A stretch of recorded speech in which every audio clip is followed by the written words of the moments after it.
Welcome to Wandering Scribe. This is a recap of my House of Horrors. Disclaimer. All rights belong to the original authors and publishers. Only the narration and production are my own. Enjoy the story. Chapter 81. Inside the abandoned school, Chen Ge prepared for the mission issued by the black phone. The instructions mentioned a red shadow appearing in the second-floor bathroom at midnight. Yet as the rainstorm raged outside, Chen Ge noticed two sets of footsteps approaching, not one. Choosing caution, he hid behind the door, mallet raised and breath held. The footsteps grew louder, stopping just outside the entrance. In a brief flash of lightning, Chen Ge glimpsed two small figures reflected on the wet floor, children, not a red shadow. Frozen in place, he waited, but instead of entering, the figures retreated downstairs. Puzzled, Chen Ge cautiously investigated the fifth cubicle as instructed, finding it old but ordinary. The situation did not match the black phone's description, making him question if his early arrival had disrupted the sequence of events. Preparing to move to the third floor, his phone suddenly rang. An unfamiliar caller identified himself as Gao Rushua's father. Calm but serious, he asked about a strange boy Chen Ge had recently met. Chen Ge described the child, 7 or 8 years old, withdrawn, fearful of sunlight, yet oddly comfortable in the dark, even inside haunted houses. The man proposed possible psychological explanations. He mentioned damage to the amygdala could cause a lack of fear, or perhaps bipolar disorder explained the boy's sudden emotional shifts. Yet, both theories felt incomplete. The boy's behavior shifted specifically inside haunted houses, suggesting a deeper connection. As the call ended, a chilling thought formed in Chen Ge's mind. Unlike other attractions, his haunted house was truly haunted. The boy's strange comfort in darkness might not just be a symptom of illness, but something far more unsettling. Chapter 82. The rain pounded on the abandoned school as Chen Ge pondered the chilling possibility that Fan Yu found comfort among spirits. After speaking with Dr. Gao, a more disturbing realization emerged. Fan Yu's persistent drawings of a black house and red figures were not random. They were careful depictions of his home, each variation showing the shifting presence of unseen entities. The memory of Fan Yu's behavior surfaced sharply. In the haunted house, the boy had fixated on the darkness and shadows, his silence broken only by quiet words directed toward what others could not see. The signs were clear. Fan Yu lived in a world where spirits were companions, not fears. A deeper fear gripped Chen Ge. Years ago, Fan Yu's parents had vanished during a storm much like tonight's. Their bodies were later found in a well at Muyang High School. If someone had wanted them gone, why leave Fan Yu alive? Unless the culprit knew the boy, or was the boy himself. The thought froze Chen Ge's blood. Fan Yu, with his unnatural perception and comfort among the lost souls, could have witnessed, or even caused, the tragedy. Yet suspicion also clung to the aunt. Her anxious behavior and insistence on Chen Ge drinking the water she served hinted at concealed intentions. Still, her devotion to Fan Yu seemed sincere, leaving Chen Ge torn between two equally unsettling possibilities. Pocketing the ominous drawing, Chen Ge realized his call with Dr. Gao was still connected. Apologizing, he listened as the doctor advised caution. No matter how innocent a patient might seem, those suffering deeply could be unpredictable and dangerous. As the storm raged outside, Chen Ge understood one thing clearly: whether Fan Yu was a victim or something far more terrifying, approaching him would require careful steps and nerves of steel. Chapter 83. After ending his call with Dr. Gao, Chen Ge leaned against the cold wall of the abandoned bathroom. The weight of the mystery around Fan Yu and his aunt pressed heavily on his mind. Something terrible had happened on that rainy night years ago, and the truth was buried deep within Muyang High School. Reopening his live stream, Chen Ge offered a quick apology to the audience and stepped cautiously out of the second-floor toilet. His flashlight swept over the dusty ground, but no footprints marred the floor. Yet he distinctly remembered hearing footsteps, a chilling realization that whatever had passed by was not living. Choosing caution, Chen Ge climbed toward the third floor. As he reached the landing, the footsteps returned, echoing eerily from below. Pressing himself against the wall, he listened as unseen figures entered the second-floor toilet, opening each cubicle door one by one. Tension gripped his chest as he waited in silence, knowing the spirits lurked just meters away. Seizing the opportunity, Chen Ge moved silently to the third floor, relying on his enhanced night vision granted by the black phone's earlier reward. Thunder flickered across the sky, casting ghostly flashes of light down the darkened corridor. The third-floor toilet felt different, strangely untouched by the fire that had ravaged the building. Each cubicle door stood closed, shrouded in an unsettling stillness. Kneeling cautiously, Chen Ge peered into the first cubicle and found it empty. Dust layered every surface, but the space was oddly clean. Pushing deeper into the bathroom, he reached the fifth cubicle. An overwhelming sense of dread filled him. Steeling himself, Chen Ge used his mallet to shove the door open. His heart lurched. The entire cubicle was covered in drawings of human eyes, each the size of a real eye, staring back at him from every direction. The sensation of being watched from all sides crushed him in a wave of unease. He quickly slammed the door shut, shuddering. Questions whirled through his mind. What kind of person had covered the walls in so many eyes, and for what twisted purpose? Chen Ge moved to the sixth cubicle, finding a similar scene, though only half the walls were covered. It was clear he had found the mission's true location, but how he was supposed to complete it remained a terrifying mystery. The thought of hiding within the cubicle, surrounded by hundreds of staring eyes while waiting for an unknown threat, chilled him to the bone. Yet he knew there was no turning back. Chapter 84. Inside the eerie third-floor bathroom, Chen Ge studied the sixth cubicle closely. A strange detail caught his eye. Only one wall was covered with unsettling drawings of human-sized eyes. Puzzled, he compared the cubicles and confirmed the fourth was clean, but the fifth and sixth shared something hidden. Driven by instinct, he returned to the sixth cubicle. The tight, pipe-filled space made him uneasy, but he pressed on, running his fingers over the painted eyes. One cold touch revealed a tiny peephole, perfectly camouflaged among the drawings. The realization hit him hard. Someone had once hidden in the sixth cubicle, secretly watching the occupant of the fifth. The unsettling thought of being observed in such a way chilled Chen Ge. It aligned perfectly with the eerie mission given by the black phone. The victim was likely the one who had been spied on, perhaps linked to the red shadow. As he pondered his next move, hurried footsteps echoed up the stairwell, rushing straight toward the third floor. Forced to react quickly, Chen Ge slipped into the sixth cubicle and shut the door behind him. Holding his breath, he listened as the unseen entity bypassed every cubicle and headed straight into the fifth. The atmosphere grew heavier. Chen Ge crouched low, peeking through the peephole, expecting a glimpse of something horrifying. Instead, he saw two young children, a boy and a girl, huddled together, their faces filled with fear. Questions stormed through his mind. The children seemed connected to another mystery involving a deep well, Fan Yu, and perhaps even Fan Yu's aunt. Yet why they were hiding here remained unclear. Before Chen Ge could act, another sound broke the heavy silence. New footsteps echoed from the corridor. Carefully, he cracked the door and glimpsed a faded red shadow reflected on the bathroom tiles. Tension thickened the air. The red shadow entered the bathroom, moving methodically from cubicle to cubicle. The doors creaked open one after another, the sound scraping against Chen Ge's nerves. When it reached the fifth cubicle, Chen Ge realized with a chill that if he had hidden there as the mission hinted, he would have been the red shadow's prey. Frozen in place, he watched as the red shadow gripped the fifth cubicle's door. Children's faint cries and laughter leaked into the suffocating silence. The shadow lingered, peering into the cubicle without entering, then slowly drifted toward the last one. The true danger had finally arrived. Chapter 85.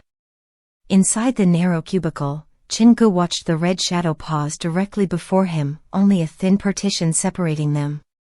As the shadow leaned forward, tension gripped Chen Ge's body.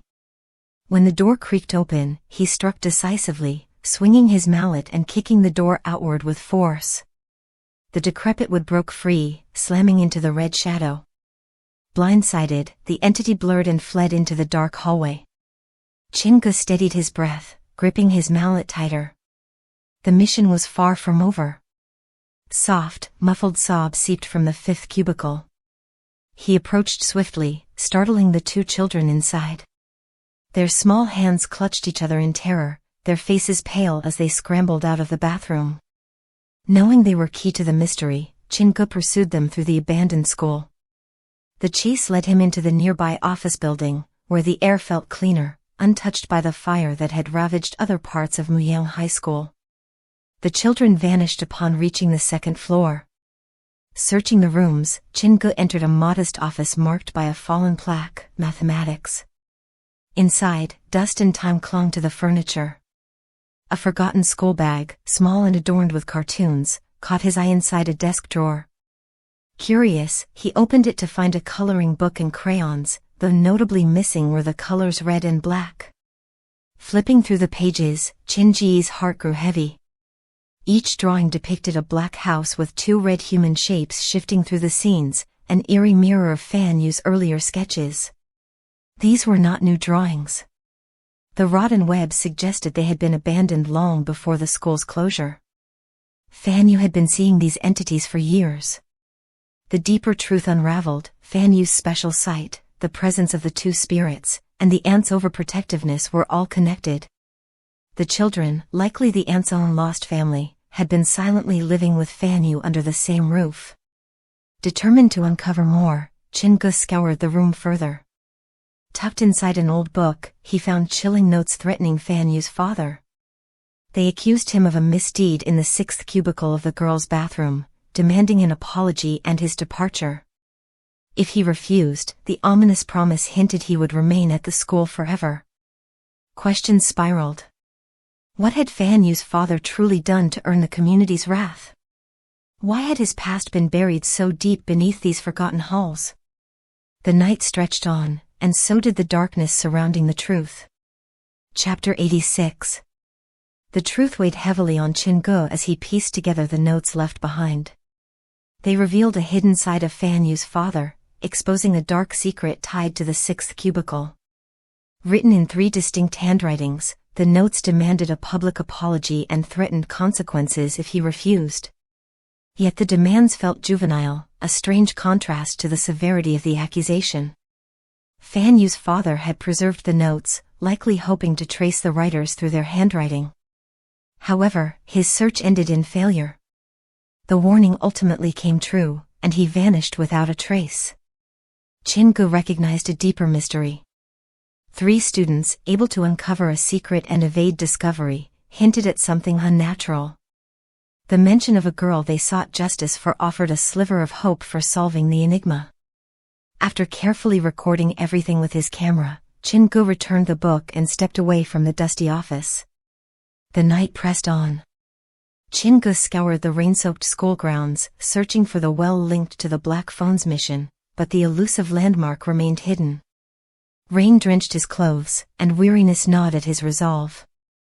With less than half an hour before midnight, he shifted focus toward the education block, determined to reach the sealed classroom in time. Footsteps heavy with water, Chen Ge entered the building. The sealed classroom loomed ahead, isolated and strange. Rumors clung to it like mist, once the morgue of the former crematorium, a resting place for spirits, or a symbol against labeling students by their failures. Each story different, but all led to one truth: the room pulsed with lingering energy. At 11:36 p.m., Chen Ge pushed the door open. The classroom greeted him with oppressive stillness. A lone desk stood at the center, holding a textbook, a pen, and a blank sheet of paper. Moving carefully, Chen Ge inspected the items, finding nothing unusual at first glance. But lifting the textbook revealed something chilling: countless words, carved deep into the wooden surface beneath. Silent messages left behind by unknown hands, waiting for someone brave enough to read them. Chapter 87. The classroom was filled with the carved confessions of a desperate soul. Using the tip of a pen, someone had etched their fear and madness into the tables, revealing the torment caused by the sight of living eyes appearing in the toilet walls. Each message spoke of spiraling dread, distrust, and the slow collapse of a fragile mind. The student described how the eyes followed them, how fear twisted into resentment, and how the pressure to remain silent crushed them. Seeking escape, they turned to the cursed sealed classroom, desperate to destroy the unseen horrors haunting them. In a tragic twist, after this plea, Fan Yu's parents vanished, and the eyes that tormented her were silenced. Chen Ge, absorbing every detail, realized the true nature of the sealed classroom. It was not merely haunted, it held an entire class of lingering spirits, trapped in silent agony. The carvings on every desk, each unique, confirmed his fears. As he moved carefully, the pen atop the central desk slipped and fell. Chen Ge bent down to retrieve it, only for a cold arm to hand it to him. Freezing in horror, he straightened up to find the classroom seemingly unchanged. Yet the suffocating atmosphere told him otherwise. Memories of the Black Phone's mission warning filled his mind, a classroom alive with movement at midnight. Panic seized him. Fearing entrapment, Chen Ge rushed toward the door, heart pounding. By sheer luck, he escaped before the classroom truly awakened. Outside, he noticed fresh footprints in the rain-soaked corridor. Someone had been standing there, silently watching as he faced the classroom's horrors. Gripping his mallet, Chen Ge steeled himself and followed the trail. The footprints led him to the third floor and into the toilet. Inside, standing eerily before the fifth cubicle, was a slender figure cloaked in a raincoat. Cautious, Chen Ge demanded an explanation, keeping a careful distance. After a tense silence, the figure lowered her hood, revealing the familiar face of Fan Yu's aunt. She claimed she had come to save him, pulling a crumpled piece of paper from her raincoat. With solemn hands, she placed the drawing on the floor. Chen Ge's gaze darkened as he stared at it. Fan Yu's artwork showed a chilling truth: he was already inside the drawing. Chapter 88. Chen Ge cautiously picked up the damp drawing left on the floor. It depicted a dark building filled with red human figures, but one figure stood out, painted in black, isolated from the others. The woman in the raincoat, Fan Yu's aunt, explained that in all of Fan Yu's past drawings, red figures symbolized spirits, and the black figure must represent the only living person recently involved, Chen Ge himself. Skeptical, Chen Ge listened as she described Fan Yu's ability to see things beyond ordinary sight. Her belief had deepened after the tragic loss of her family, when Fan Yu began accurately depicting her deceased children in his sketches, revealing details only a mother would know. Still wary, Chen Ge flipped the paper over and found another unsettling image, a well with red figures clawing their way out, a lone black figure standing beside it. According to the woman, the well was infamous for past tragedies. Her warning was clear: he had been marked. Pocketing the drawing without a word, Chen Ge suggested they leave together. As they walked, he slowed his pace deliberately, sensing the woman's movements growing restless behind him. When she lunged with a concealed blade, Chen Ge reacted swiftly. His mallet struck her hand, disarming her, and a forceful kick slammed her against the wall. The weapon clattered onto the floor, a small paring knife, gleaming under the dim light. Fan Yu's aunt, disheveled and desperate, tried to rise, but Chen Ge easily subdued her. Her glare was filled with malice as she finally confessed she had forged the second drawing, trying to deceive him. Cornered, she broke down and revealed the grim truth. Fan Yu's father, once a respected teacher, had committed grievous acts inside this very school, pushing an innocent student into madness and ultimately to despair. Afterward, his guilt twisted him into paranoia, and his wife's attempts to escape led to further tragedy. Listening to her confession, Chen Ge realized the horrifying web of betrayal and pain that had long haunted the school, and that the real nightmare had only just begun. Chapter 89. Fan Yu's aunt leaned against the wall, eyes filled with regret as she recalled the terrifying events that spiraled out of control. Her brother, once a gentle man, had spiraled into madness after his wife threatened him with divorce, using his dark secrets as leverage. Faced with the possibility of losing everything, he relented to her demands, but it wasn't long before he decided to take extreme action. The day he locked Fan Yu away, the storm raged as his brother led his wife to Muyang High School. When Fan Yu's aunt arrived at the school, she found her brother alone, digging around an old well that had been buried after a landslide. As she called out to him, her heart sank when she saw her sister-in-law's body at the well's edge. Shock coursed through her. Despite her brother's gentle nature, he had killed his wife. The realization hit her hard. This man, who had once seemed so loving, was now a murderer. In that dark moment, she was given a terrible choice: help cover up the crime or be silenced forever. To save herself, she obeyed, leaving injuries on her sister-in-law's body before assisting her brother in sealing the well with soil. But her nightmare didn't end there. As her brother's grip on reality tightened, she realized her own life was in danger. Fearing he would dispose of her after the murder was concealed, she took the initiative and killed him. In the aftermath, Fan Yu was all she had left. Her twisted love for him grew as she clung to him, claiming that his spirit was a reincarnation of her own children. When Chen Ge confronted her about her actions, she insisted that her bond with Fan Yu was beyond normal. As she explained her deranged reasoning, her face contorted with passion, and her claim that Fan Yu was not only her brother's child but her own children's spirit seemed to crack her sanity further. Her desperation revealed a woman broken by grief and guilt, still clinging to a delusion of love and protection. Chen Ge, now fully aware of the depths of her mental turmoil, decided it was time to end this tragedy. He called the police, knowing this was the only way to bring closure to the horrifying events. As the sirens drew closer, Fan Yu's aunt, overcome by the weight of her guilt, tried to escape. She darted toward the toilet, but Chen Ge followed her, cautious of her next move. When they reached the first floor, something strange happened. She tripped in front of a sealed classroom, her legs seemingly yanked by an invisible force. Chen Ge hesitated, his senses heightened as he peered into the classroom. The room was filled with students, all seemingly frozen in time, with an old, rotund man standing before them. The eerie atmosphere unsettled him, and he felt a chill creep over him. The truth behind the sealed classroom, and what it might mean for Fan Yu's future, would soon unfold, but that mystery would have to wait. For now, the real culprit had been exposed, and the police were on their way to ensure justice. Chapter 90. Chen Ge dragged Fan Yu's aunt away from the school's education block, her legs trembling beneath her. Fear had frozen her in place when she saw the spirits of the children from the group photo, seated with their heads lowered in the classroom. Her breath came in short gasps as she fought to regain control of her body. Chen Ge led her to the school's entrance, shielded from the rain by the large gates. It was well past midnight, but the heavy downpour had slowed to a drizzle. As they waited, Chen Ge's mind raced, the unease in the air thickening around them. The spirits in the classroom didn't seem malevolent, their actions protective rather than harmful. He could feel it. They were trying to guard the school students, even if their methods had been misled.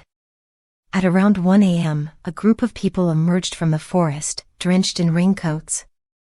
The light from their flashlights illuminated their faces as they approached the gate. Chen Ge's heart lifted when he saw Inspector Li at the front, but his excitement quickly dimmed. He had been here too often lately, and Inspector Li's face twitched in irritation. Inspector Li approached Chen Ge with a mixture of disbelief and frustration, mentioning the record-breaking frequency of his calls to the emergency hotline. Despite his embarrassment, Chen Ge hurriedly helped Fan Yu's aunt to her feet and introduced her to the inspector. The moment Inspector Li saw her, his expression shifted, recognizing her as one of the culprits involved in the murder. Chen Ge briefly explained the twisted chain of events leading to the deaths, confirming that Fan Yu's aunt had killed her brother after he murdered his wife. She hadn't reported the crime to the police, and now, years later, her version of the story seemed unreliable.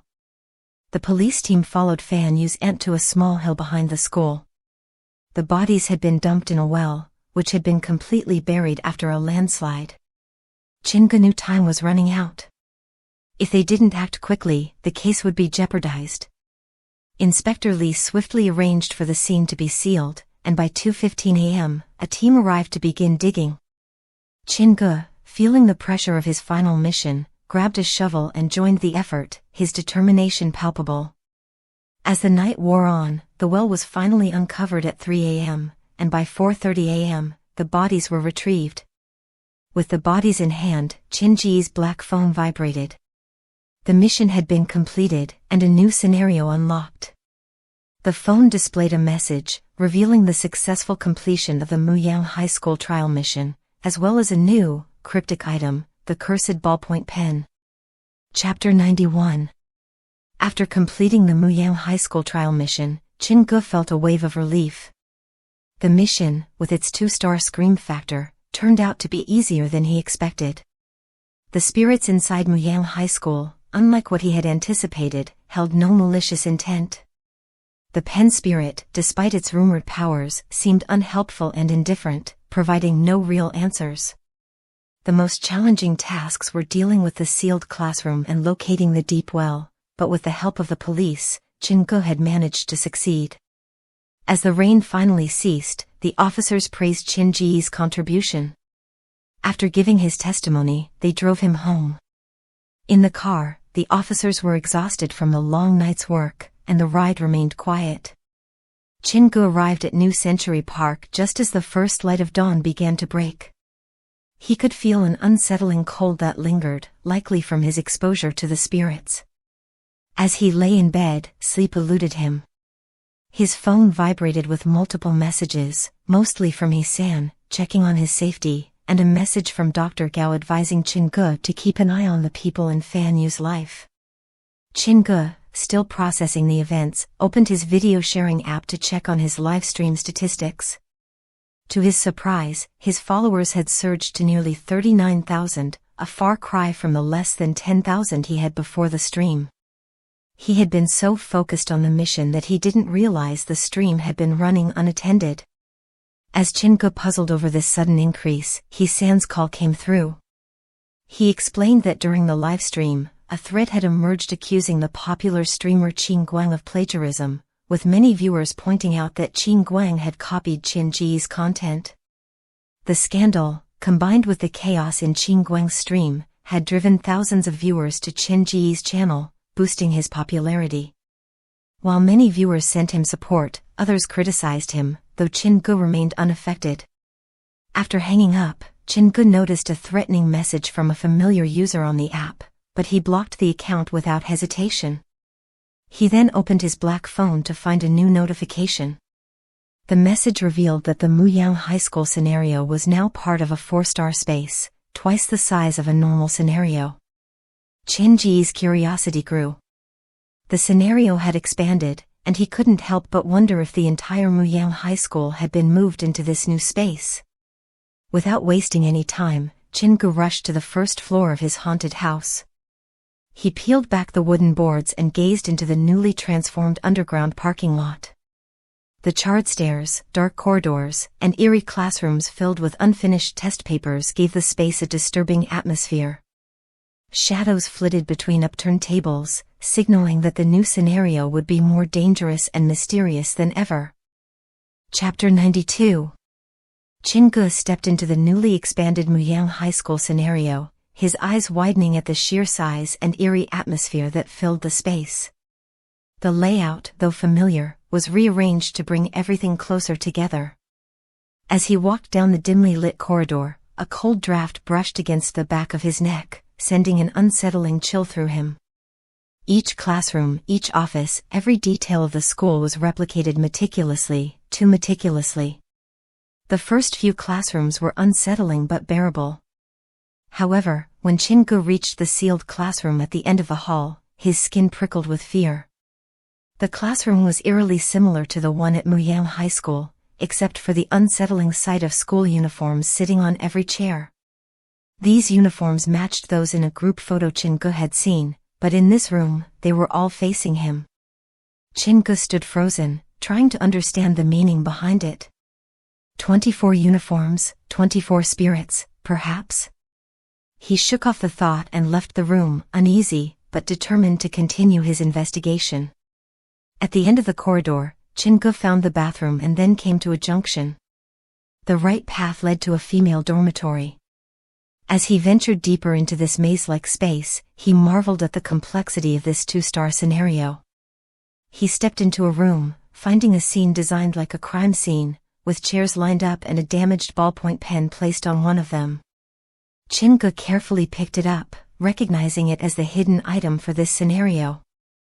With the pen in hand, Chen Ge returned to his staff break room, hoping to communicate with the pen spirit. He carefully repaired the pen with tape and tried to invoke the spirit. Despite his efforts, the pen spirit refused to respond. Frustrated, Chen Ge placed the pen back and moved on. Just as he was about to call it a night, his phone rang. It was Inspector Li, asking him to come to the district police station. There, Chen Ge was led to the interrogation room, where Fan Yu's aunt sat in cuffs. She had requested to speak with him. Chen Ge was surprised to see her holding the drawing he had found in the third-floor toilets. The drawing, once a mystery, now seemed like a precious item to her, a reminder of the family she had lost. Fan Yu's aunt revealed that she had used these drawings to cope with her grief. She then made a quiet request, that Chen Ge visit Fan Yu, who had no friends and was being bullied. She didn't ask him to take the boy in, but simply to check on him from time to time, ensuring he wouldn't be alone. Chapter 93. Chen Ge promised Fan Yu's aunt that he would look after the boy. Despite her troubled past, her concern for Fan Yu was clear, and Chen Ge, recognizing the boy's innocence, vowed to protect him. After leaving the police station, Chen Ge caught a cab and headed to Fan Yu's home, his mind lingering on the mystery yet unsolved, the mystery only Fan Yu could unravel. Arriving at the alley where Fan Yu lived, Chen Ge knocked on the door, but no one answered. He pushed the door open, stepping into an eerily silent home. The living room was empty, and the kitchen, devoid of life. He moved to the bedroom, where heavy curtains blocked the sunlight, casting the room in darkness. Drawings were scattered on the floor, and one caught his eye, a black house crowded with red people. "Why did you toss these away?" Chen Ge whispered, holding the drawing. As he stepped closer, he saw Fan Yu sitting silently in a chair, staring at his latest creation. The drawing was different, a solitary figure standing in a black house. What happened to the red people?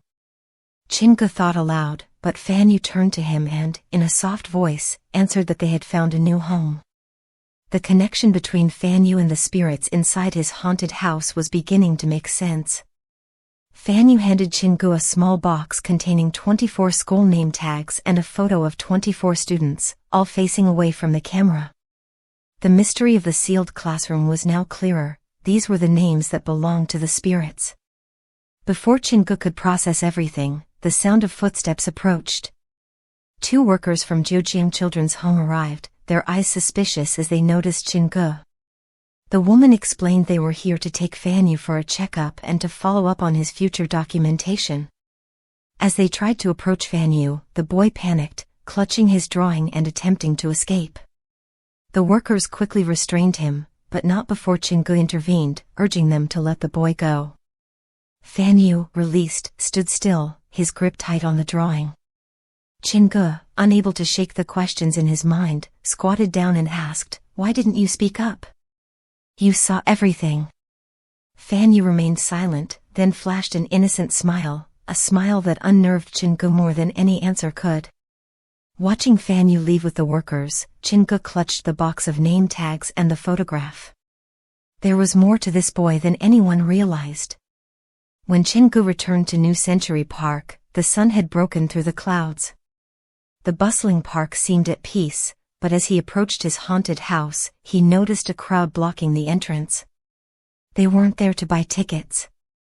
As he walked closer, he saw Uncle Su trying to negotiate with the unruly group. Something was wrong. The peaceful day had suddenly turned chaotic. Chapter 94. Chen Ge arrived late at his haunted house to find a crowd gathered outside, blocking the entrance. Uncle Su, clearly worried, pulled him aside, afraid the mob might cause trouble.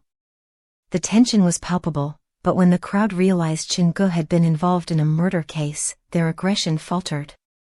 The middle-aged man leading the group stepped forward, accusing Chen Ge of spreading rumors that damaged Qin Guang's reputation. He demanded an apology and threatened to have Chen Ge banned from the platform. Chen Ge, unfazed, immediately countered, pointing out that it was Qin Guang who had plagiarized his work. The man dismissed this, claiming that any similarities between their live streams were merely a homage and not plagiarism. Chen Ge, seeing no point in further discussion, walked past them and opened the gate to his haunted house, preparing for the day's business. The middle-aged man persisted, pulling out a document and suggesting that Chen Ge reconsider. He explained that Qin Guang was a key promoter for the platform and that Chen Ge's recent success wouldn't be enough to secure long-term support. Chen Ge wasn't impressed. He had built his following on his own, and he wasn't about to back down. He sent the group away, telling Uncle Su to get ready for the day's visitors. Despite the earlier conflict, the group returned, but this time, they came as customers. Two young men, Zhu Jianing and Fei Yuliang, insisted on experiencing the haunted house, claiming they wanted to test its authenticity. Chen Ge, ever the opportunist, welcomed them in, confident they would be no match for the horrors his house could offer. He smiled as he led them inside, though Uncle Su couldn't help but feel uneasy at the shift in Chen Ge's demeanor. Before entering, the two young men signed the disclaimer agreement. Zhu Jianing, the muscular one, had a challenging air, while Fei Yuliang, the bespectacled man, seemed intrigued by the psychological aspects of the haunted house. Chen Ge's smile grew wider. These two were here to challenge him, but they didn't know what they were walking into.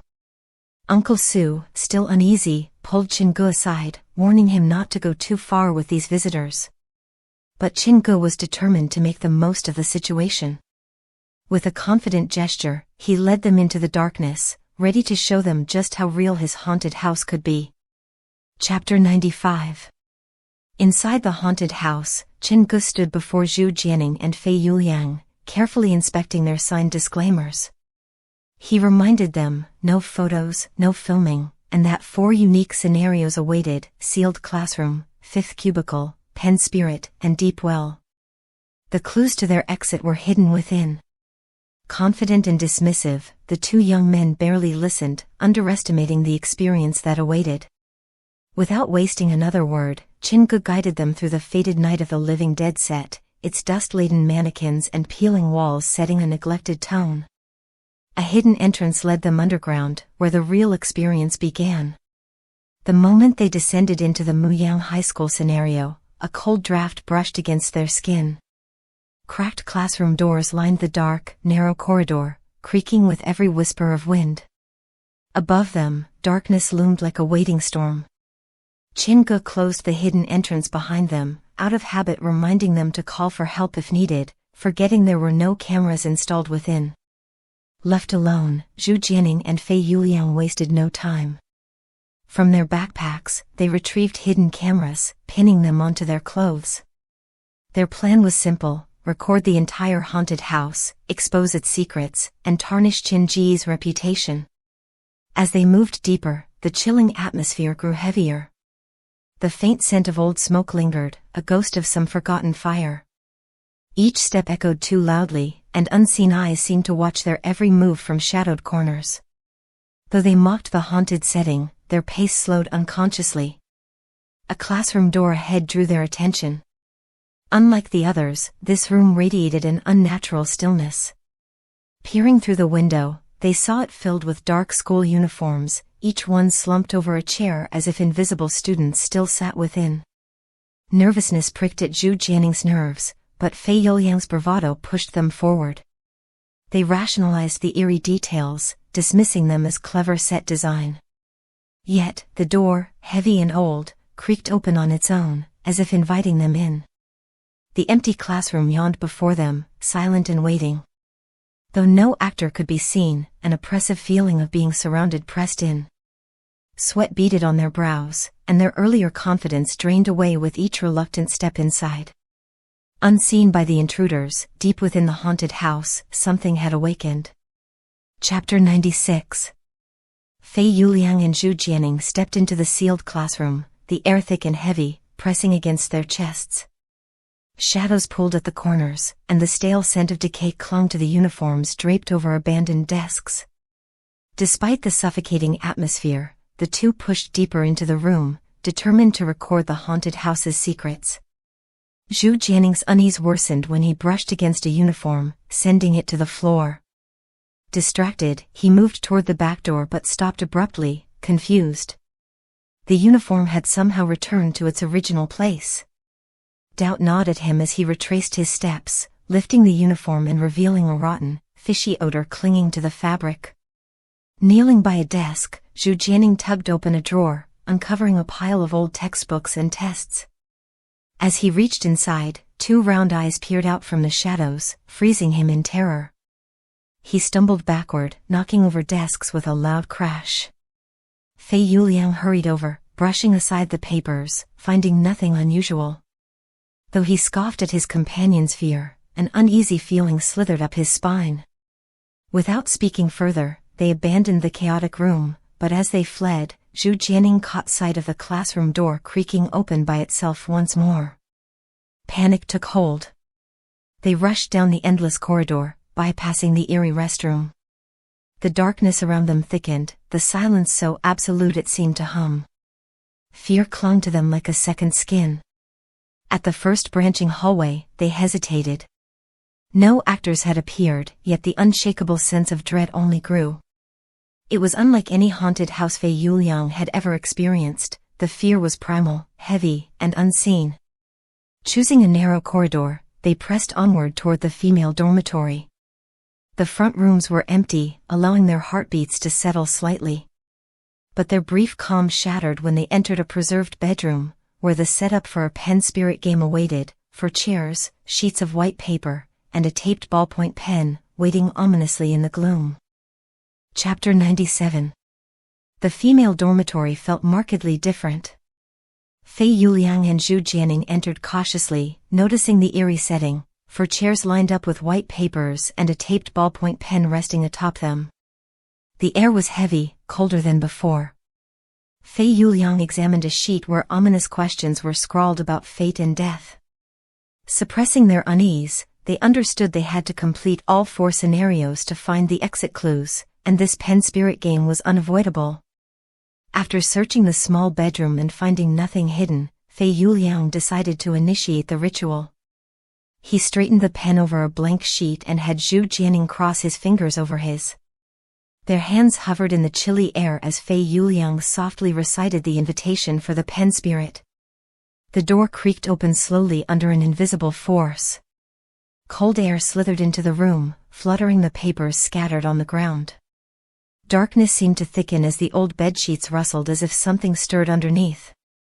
Time dragged on mercilessly, and fear gnawed at the edges of their minds. After 10 grueling minutes, tiny dots began to appear on the paper.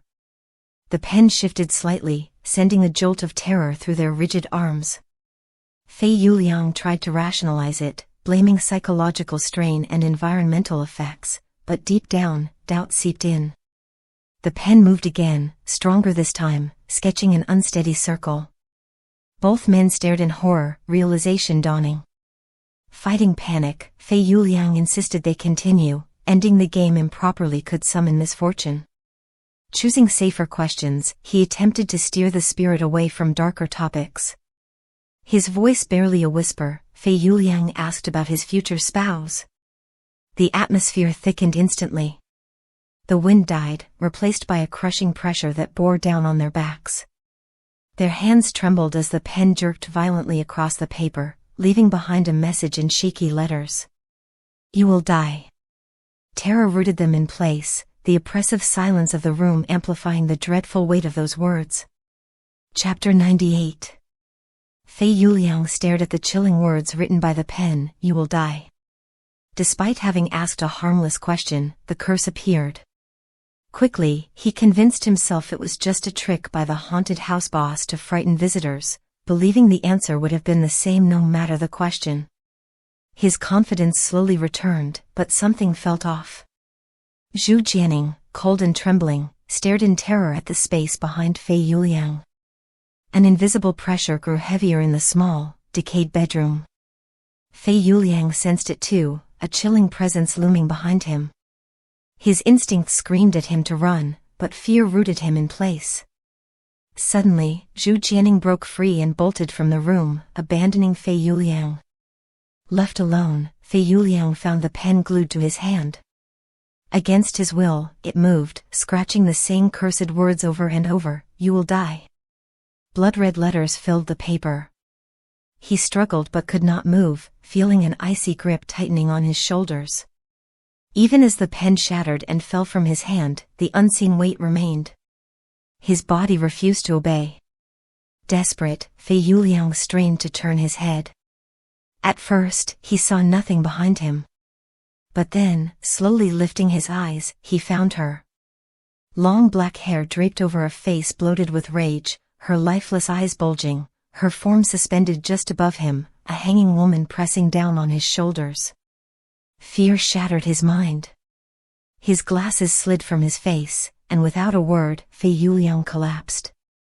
Meanwhile, elsewhere in the haunted Muyang High School, Chen Ge waited before making his move. After ensuring enough time had passed, he entered the scenario, wearing a skin-like mask and a coat stained with dark splashes. He noticed the classroom had been disturbed, chairs shifted, drawers open, signs that the visitors had indeed encountered something. Methodically restoring the room to its original eerie order, Chen Ge paused as footsteps echoed faintly from the distant corridor, someone running in blind panic. He slipped silently into the shadows, the stitched mask blending into the darkness, waiting for the perfect moment. Chapter 99. Zhu Jianing bolted from the female dormitory, his face pale with terror. He sprinted blindly through the dark corridor, not noticing the blood-stained figure emerging from the sealed classroom. His panic blinded him to everything but escape, and before he could react, he slammed hard into the corridor wall. Chen Ge, hidden behind a patchwork mask stitched from many faces, watched silently. He had done nothing, yet Zhu Jianing was already in a frenzy. Curious about what had triggered such fear, Chen Ge followed as Zhu Jianing stumbled into a nearby toilet, mistakenly trapping himself. Inside the dim bathroom, Zhu Jianing shoved open a cubicle door and wedged himself beside the toilet, his heart hammering in his chest. Images of the bloated, hanging woman he had seen during the pen spirit game plagued his mind. No actors could fake the suffocating dread or the ghastly, purplish face he had witnessed. His friend, Fei Yuliang, had been left behind, the ghost perched atop his shoulders. Desperate, Zhu Jianing fumbled for his phone and called Brother Yuan. In a frantic whisper, he begged for help, describing how the scenario was filled not with actors, but with real spirits. Before he could finish, heavy footsteps echoed through the bathroom entrance. Fear silenced him, and he quickly ended the call, praying not to be found. He huddled deeper into the shadows as one by one, the toilet doors creaked open. The first. Then the second. Then the third. Each creak dragged time painfully slow. His muscles seized in dread, but strangely, the door to his cubicle remained untouched. Minutes crawled by. Gathering the last of his courage, Zhu Jianing peeked outside. The bathroom appeared empty. Relieved, he slowly stepped out, reaching for his phone once more. In the glow of the screen, a reflection appeared. His blood froze. Above the third cubicle door, a disjointed face with hollow eyes silently stared down at him, motionless and watching. Chapter 100. Zhu Jianing's phone slipped from his trembling hand, the voice on the other end fading as fear overtook him. Collapsing like a broken puppet, he convulsed on the cold floor of the toilet.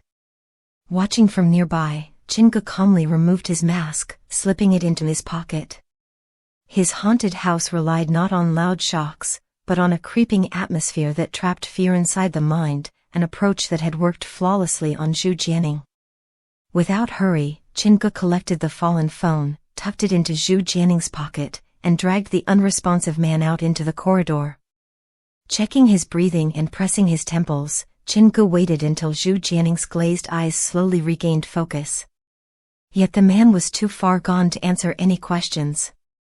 Leaving him against the wall, Chen Ge turned toward the female dormitory. Inside the eerily quiet rooms, there was no sign of Fei Yuliang. The pen spirit's pen lay snapped on the floor, suggesting something had happened. Frowning, Chen Ge ventured deeper into the haunted halls, eventually reaching the old well behind the school offices. There, he found Fei Yuliang in an even worse condition, collapsed, his hand weakly grasping the well's edge, white foam at his lips, and his glasses shattered. Realizing there was no time to waste, Chen Ge struggled to drag both men toward the scenario entrance. Just as he pulled them into the daylight, angry shouts erupted from outside. Members of Qin Guang's studio had arrived, accusing Chen Ge of harming their people. Dropping the two broken visitors before their comrades, Chen Ge faced the crowd coldly. The accusations flew, but he remained unmoved, calmly inviting them to check for evidence. Amid the uproar, the studio's team revealed hidden recording devices planted on the visitors, believing it would prove their claims. Yet Chen Ge simply watched with mild curiosity. To him, any footage would only serve as free publicity. His haunted house thrived not through cheap scares, but through the authentic, suffocating terror it brewed deep within each visitor's mind, a truth even cameras would soon reveal.